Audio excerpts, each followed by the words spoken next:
ओम नमो भगवते वासुदेवाय।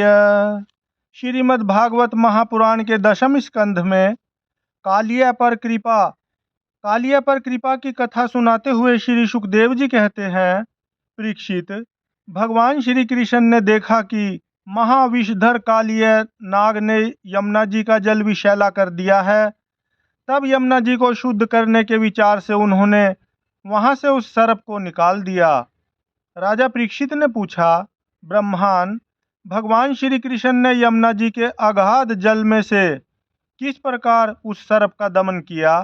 फिर कालिया नाग तो जलचर जीव नहीं था, ऐसी दशा में वह अनेक युगों तक जल में क्यों और कैसे रहा, सो बतलाइए। ब्रह्म स्वरूप महात्मन, भगवान अनंत हैं, वे अपनी लीला प्रकट करके स्वच्छंद विहार करते हैं। गोपाल रूप से उन्होंने जो उदार लीला की है वह तो अमृत स्वरूप है, भला उसके सेवन से कौन तृप्त हो सकता है। श्री सुखदेव जी कहते हैं, परीक्षित, यमुना जी में कालिया नाग का एक कुंड था। उसका जल विष की गर्मी से खौलता रहता था, यहाँ तक कि उसके ऊपर उड़ने वाले पक्षी भी झुलस कर उसमें गिर जाया करते थे। उसके विषैले जल की उताल तरंगों का स्पर्श करके तथा उसकी छोटी छोटी बूंदें लेकर जब वायु बाहर आती और तट के घास पात वृक्ष पशु पक्षी आदि का स्पर्श करती, तब वे उसी समय मर जाते थे। परीक्षित, भगवान का अवतार तो दुष्टों का दमन करने के लिए होता ही है। जब उन्होंने देखा कि उस सांप के विष का वेग बड़ा प्रचंड भयंकर है और वह भयानक विष ही उसका महान बल है तथा उसके कारण मेरे विहार का स्थान यमुना जी भी दूषित हो गई है, तब भगवान श्री कृष्ण अपनी कमर का फेंटा कसकर एक बहुत ऊंचे कदम्ब के वृक्ष पर चढ़ गए और वहां से ताल ठोंक कर उस विषैले जल में कूद पड़े। यमुना जी का जल सांप के विष के कारण पहले से ही खोल रहा था। उसकी तरंगे लाल पीली और अत्यंत भयंकर उठ रही थीं। पुरुषोत्तम भगवान श्री कृष्ण के कूद पड़ने से उसका जल और भी उछलने लगा। उस समय तो कालिया दह का जल इधर उधर उछलकर 400 हाथ तक फैल गया। अचिंत्य अनंत बलशाली भगवान श्री कृष्ण के लिए इसमें कोई आश्चर्य की बात नहीं है।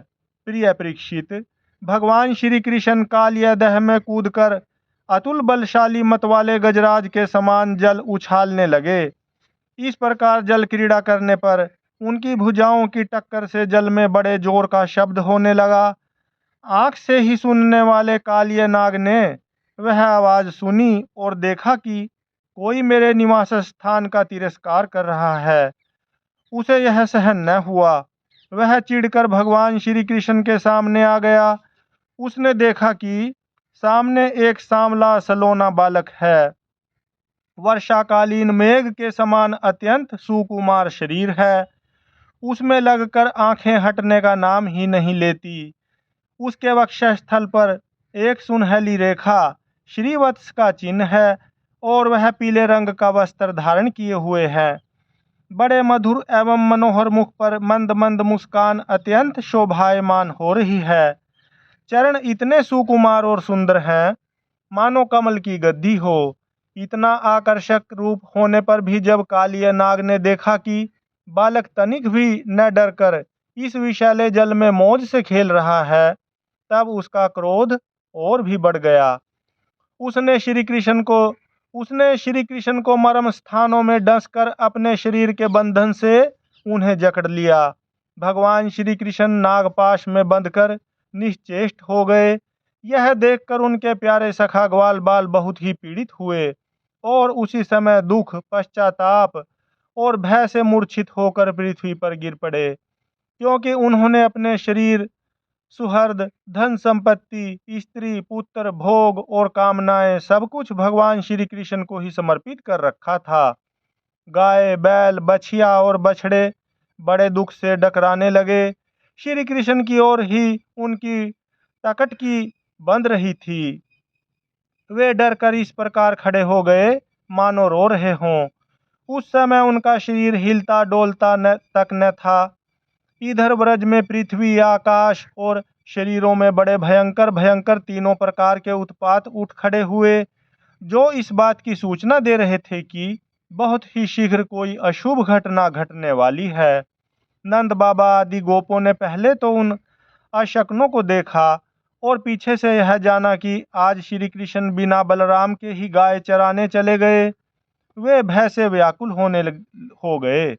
वे भगवान का प्रभाव नहीं जानते थे, इसलिए उन अशकुनों को देखकर उनके मन में यह बात आई कि आज तो श्री कृष्ण की मृत्यु ही हो गई होगी।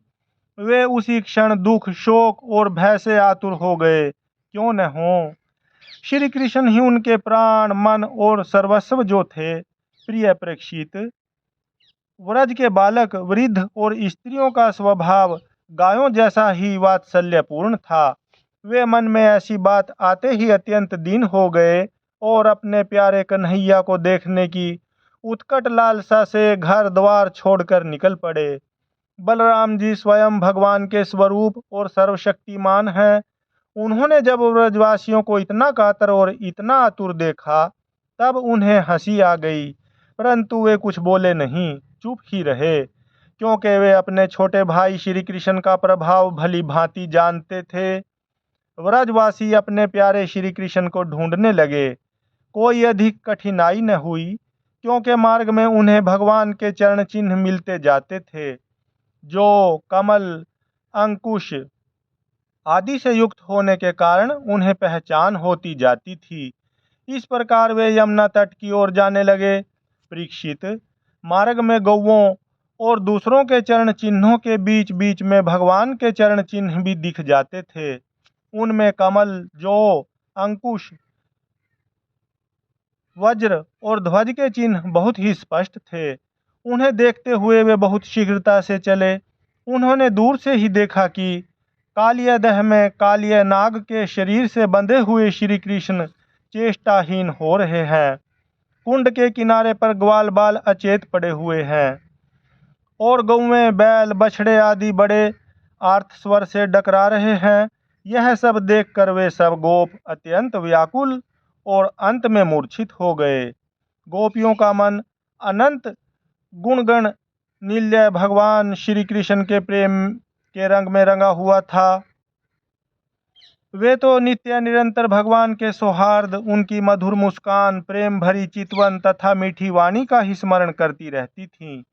जब उन्होंने देखा कि हमारे प्रियतम श्याम सुंदर को काले सांप ने जकड़ रखा है, तब तो उनके हृदय में बड़ा ही दुख और बड़ी ही जलन हुई। अपने प्राण वल्लभ, जीवन सर्वस्व के बिना उन्हें तीनों लोक सूने दिखने लगे। माता यशोदा तो अपने लाडले लाल के पीछे कालिया दह में कूदने ही जा रही थीं, परंतु गोपियों ने उन्हें पकड़ लिया। उनके हृदय में भी वैसी ही पीड़ा थी। उनकी आंखों से भी आंसुओं की झड़ी लगी हुई थी। सबकी आंखें श्री कृष्ण के मुख कमल पर लगी थीं, जिनके शरीर में चेतना थी। वे व्रजमोहन श्री कृष्ण की पूतना वध आदि की प्यारी प्यारी ऐश्वर्य की लीलाएं कह कहकर यशोदा जी को धीरज बंधाने लगीं, किंतु अधिकांश तो मुर्दे की तरह पड़ ही गई थीं। परीक्षित, नंद बाबा आदि के जीवन प्राण तो श्री कृष्ण ही थे। वे श्री कृष्ण के लिए कालिया दह में घुसने लगे। यह देखकर श्री कृष्ण का प्रभाव जानने वाले भगवान बलराम जी ने किन्हीं को समझा बुझाकर, किन्हीं को बलपूर्वक और किन्हीं को उनके हृदयों में प्रेरणा करके रोक दिया। परीक्षित, यह सांप के शरीर से बंध जाना तो श्री कृष्ण की मनुष्यों जैसी एक लीला थी। जब उन्होंने देखा कि व्रज के सभी लोग, स्त्री और बच्चों के साथ मेरे लिए इस प्रकार अत्यंत दुखी हो रहे हैं और सचमुच मेरे सिवा इनका कोई दूसरा सहारा भी नहीं है, तब वे एक मुहूर्त तक सर्प के बंधन में रहकर बाहर निकल आए। भगवान श्री कृष्ण ने उस समय अपना शरीर फुलाकर खूब मोटा कर लिया। इससे सांप का शरीर टूटने लगा। वह अपना नागपाश छोड़कर अलग खड़ा हो गया और क्रोध से आग बबला हो अपने फण ऊंचा करके फुफकारे मारने लगा। घात मिलते ही श्री कृष्ण पर चोट करने के लिए वह उनकी ओर टकटकी लगाकर देखने लगा। उस समय उसके नथनों से विष की फुहारें निकल रही थीं। उसकी आंखें स्थिर थीं और इतनी लाल लाल हो रही थीं कि मानो भट्ठी पर तपाया हुआ खपड़ा हो। उसके मुंह से आग की लपटें निकल रही थीं। उस समय कालिया नाग अपनी दुहरी जीभ लपलपाकर अपने होठों के दोनों किनारों को चाट रहा था और अपनी कराल आंखों से विष की ज्वाला उगलता जा रहा था। अपने वाहन गरुड़ के समान भगवान श्री कृष्ण उसके साथ खेलते हुए पैंतरा बदलने लगे और वह सांप भी उन पर चोट करने का दांव खेलता हुआ पैंतरा बदलने लगा। इस प्रकार पैंतरा बदलते बदलते उसका बल क्षीण हो गया। जब भगवान श्री कृष्ण ने उसके बड़े बड़े सिरों को तनिक दबा दिया और उछलकर उन पर सवार हो गए। कालिया नाग के मस्तकों पर बहुत सी लाल लाल मणियां थीं।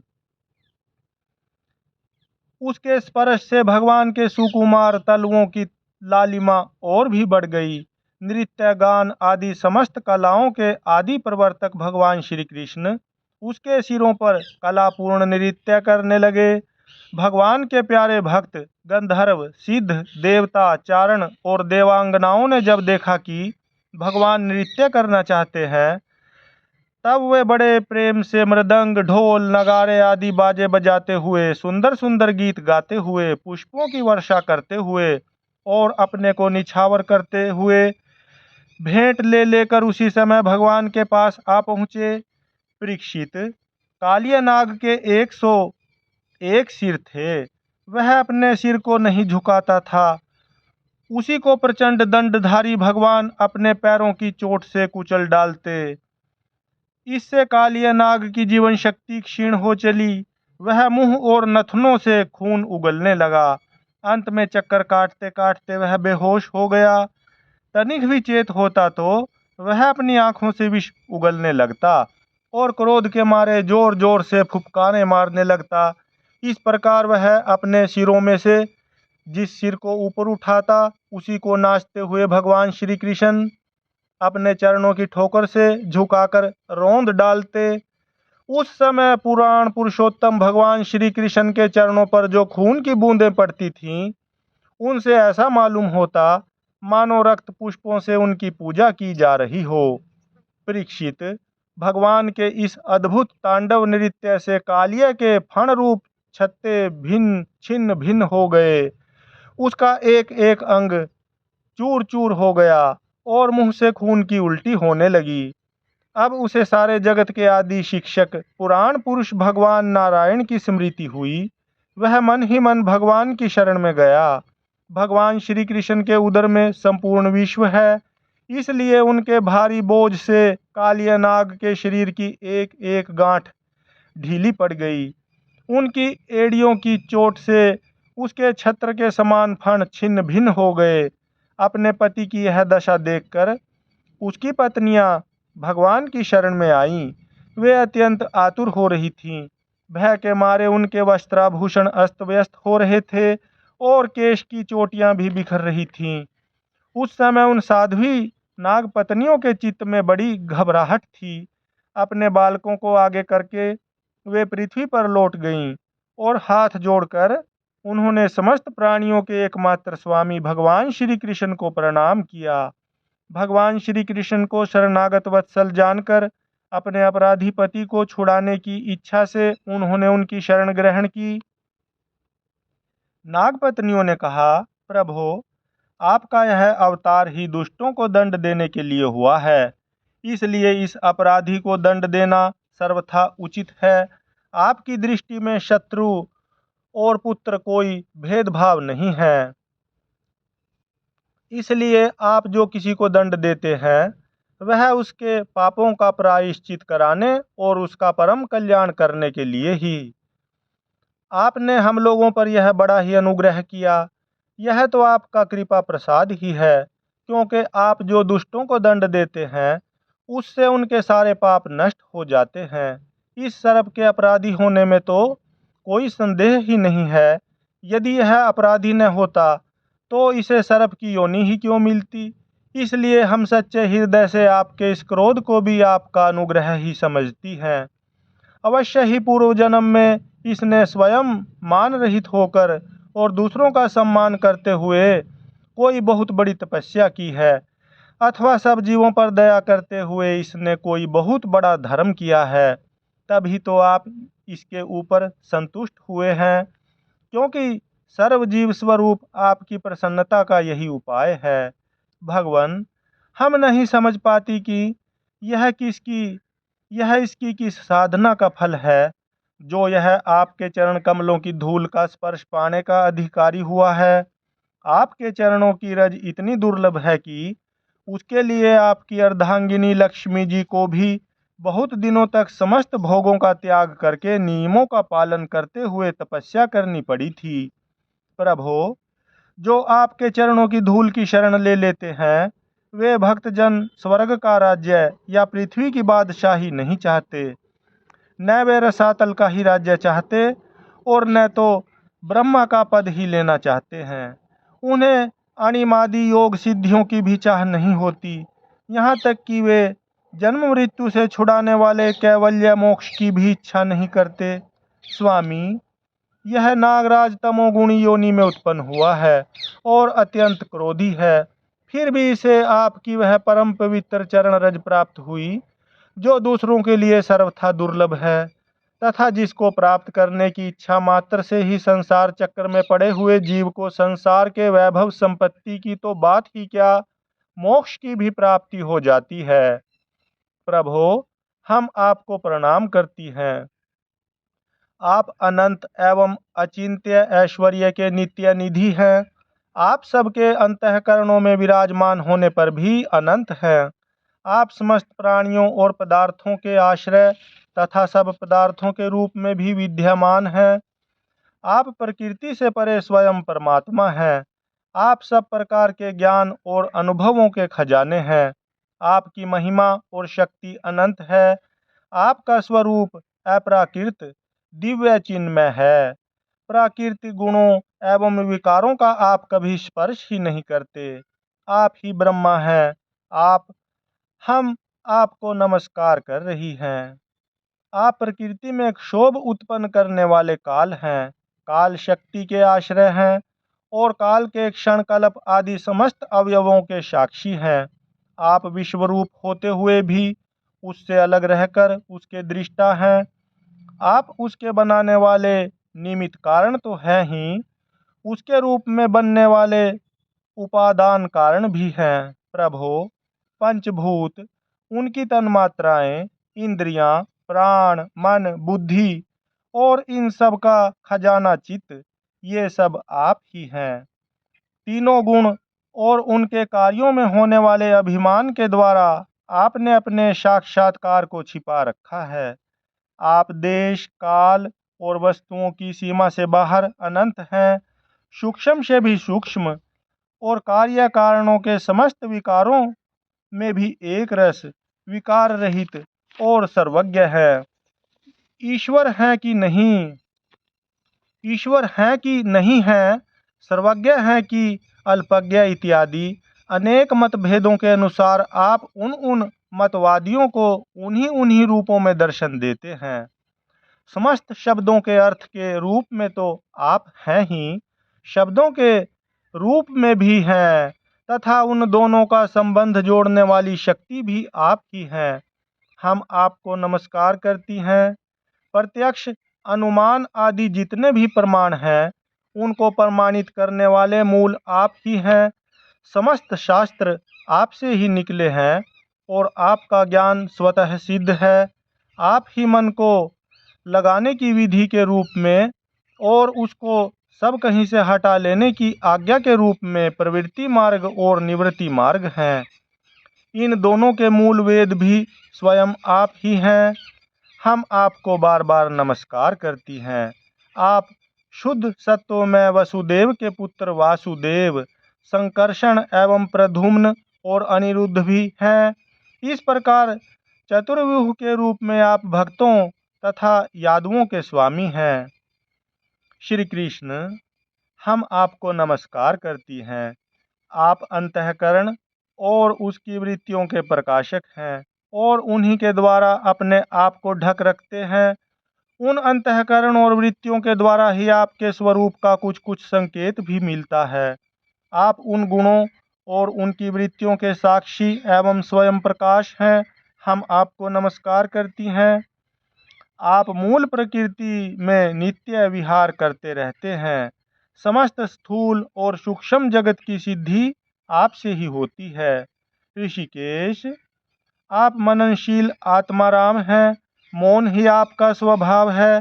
आपको हमारा नमस्कार है। आप स्थूल सूक्ष्म समस्त गतियों के जानने वाले तथा सबके साक्षी हैं। आप नाम रूपात्मक विश्व प्रपंच के निषेध की अवधि तथा उसके अधिष्ठान होने के कारण विश्व रूप भी हैं। आप विश्व के अध्यायस तथा अपवाद के साक्षी हैं एवं अज्ञान के द्वारा उसकी सत्यत्व भ्रांति एवं स्वरूप ज्ञान के द्वारा उसकी आत्यंतिक निवृत्ति के भी कारण हैं। आपको हमारा नमस्कार है। प्रभो, यद्यपि कर्तापन्न होने के कारण आप कोई भी कर्म नहीं करते, निष्क्रिय हैं, तथापि अनादि काल शक्ति को स्वीकार करके प्रकृति के गुणों के द्वारा आप इस विश्व की उत्पत्ति, स्थिति और प्रलय की लीला करते हैं। क्योंकि आपकी लीलाएं अमोघ हैं, आप सत्य संकल्प हैं, इसलिए जीवों के संस्कार रूप से छिपे हुए स्वभावों को आप अपनी दृष्टि से जागृत कर देते हैं। त्रिलोकी में 3 प्रकार की योनियां हैं: सत्वगुण प्रधान शांत, रजोगुण प्रधान अशांत और तमोगुण प्रधान मूढ़। वे सब की सब आपकी लीला मूर्तियां हैं। फिर भी इस समय आपको सत्वगुण प्रधान शांत जन ही विशेष प्रिय हैं, क्योंकि आपका यह अवतार और ये लीलाएं साधुजनों की रक्षा तथा धर्म की रक्षा एवं विस्तार के लिए ही हैं। शांतात्मन स्वामी को एक बार अपनी प्रजा का अपराध सह लेना चाहिए। यह मूढ़ है, आपको पहचानता नहीं है, इसलिए इसे क्षमा कर दीजिए। भगवान, कृपा कीजिए। अब यह सर्प मरने ही वाला है। साधु पुरुष सदा से ही हम अबलाओं पर दया करते आए हैं। अतः आप हमें हमारे प्राण स्वरूप पति देव को दे दीजिए। हम आपकी दासी हैं।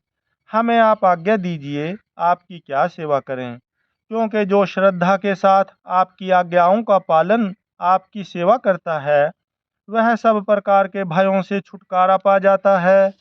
श्री सुखदेव जी कहते हैं, परीक्षित, भगवान के चरणों की ठोकरों से कालिया नाग के फण छिन्न भिन्न हो गए थे।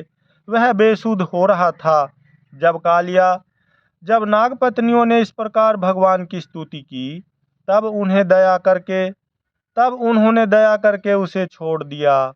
धीरे धीरे कालिया नाग के इंद्रियों और प्राणों में कुछ कुछ चेतना आ गई।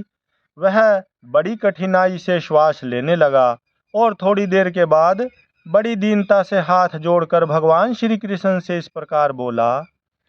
कालिया नाग ने कहा, नाथ, हम जन्म से ही दुष्ट, तमोगुणी और बहुत दिनों के बाद भी बदला लेने वाले बड़े क्रोधी जीव हैं। जीवों के लिए अपना स्वभाव छोड़ देना बहुत कठिन है। इसी के कारण संसार के लोग नाना प्रकार के दुराग्रहों में फंस जाते हैं।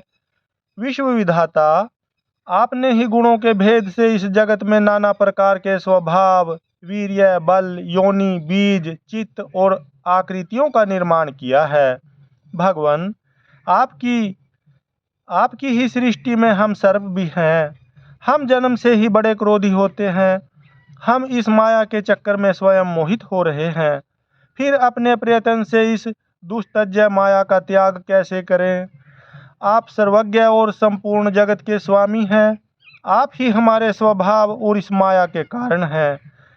अब आप अपनी इच्छा से जैसा ठीक समझें, कृपा कीजिए या दंड दीजिए। श्री सुखदेव जी कहते हैं, कालिया नाग की बात सुनकर लीला मनुष्य भगवान श्री कृष्ण ने कहा, सर्प, अब तुझे यहाँ नहीं रहना चाहिए। तू अपने जाति, भाई, पुत्र और स्त्रियों के साथ शीघ्र ही यहाँ से समुद्र में चला जा। अब गौ में और मनुष्य यमुना का जल उपयोग करें। अब गौवें और मनुष्य यमुना का जल उपभोग करें। जो मनुष्य दोनों समय तुझको दी हुई मेरी इस आज्ञा का स्मरण तथा कीर्तन करे, उसे सांपों से कभी भय न हो। मैंने इस कालिय दह में क्रीड़ा की है, इसलिए जो पुरुष इसमें स्नान करके जल से देवता और पितरों का तर्पण करेगा एवं उपवास करके मेरा स्मरण करता हुआ मेरी पूजा करेगा, वह सब पापों से मुक्त हो जाएगा। मैं जानता हूँ कि तू गरुड़ के भय से रमणक द्वीप छोड़कर इस दह में आ बसा था। अब तेरा शरीर मेरे चरण चिन्हों से अंकित हो गया है, इसलिए जा, अब गरुड़ तुझे खाएंगे नहीं। श्री सुखदेव जी कहते हैं, भगवान श्री कृष्ण की एक एक लीला अद्भुत है। उनकी ऐसी आज्ञा पाकर कालिया नाग और उसकी पत्नियों ने आनंद से भरकर बड़े आदर से उनकी पूजा की। उन्होंने दिव्य वस्त्र, पुष्पमाला, मणि, बहुमूल्य आभूषण, दिव्य गंध, चंदन और अति उत्तम कमलों की माला से जगत के स्वामी गरुड़ ध्वज भगवान श्री कृष्ण का पूजन करके उन्हें प्रसन्न किया। इसके बाद बड़े प्रेम और आनंद से उनकी परिक्रमा की, वंदना की और उनसे अनुमति ली। तब अपनी पत्नियों, पुत्रों और बंधु बांधवों के साथ रमणक द्वीप की, जो समुद्र में सर्पों के रहने का एक स्थान है, यात्रा की। लीला मनुष्य भगवान श्री कृष्ण की कृपा से यमुना जी का जल केवल विषहीन ही नहीं, बल्कि उसी समय अमृत के समान मधुर हो गया।